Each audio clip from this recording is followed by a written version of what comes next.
บาหูที่เป็นใจเพราะว่าในวันนั้นเป็นก็ตัวไว้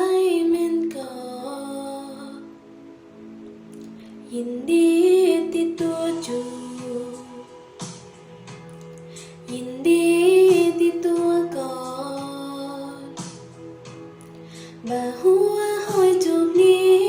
บาหูว่าอ้อมกอดมีเพราะเป็นก็เม่นก็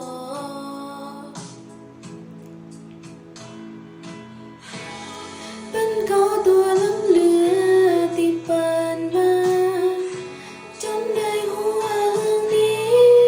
บาดใจเรื่องที่จะขอกันปันเข้าใจบาดใจเรื่องที่จะขอแล้วหากันได้ปันคงบ่อาจหันตัวตาสุดตายตัวใครอยากจะไปแค่ครั้งหนึ่งเคยมีตัวอย่างที่เคยมีก็มากเกินกว่าจะขออายังมากกว่านี้เป็นเรื่องเดียวที่จะขอตัวในวันนี้คือทบทวนดูหันที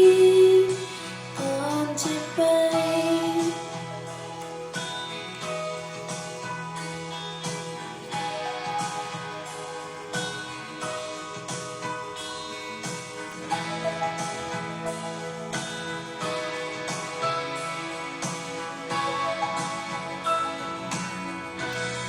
คือตั้งวันเก่าคือตั้งวันก่อ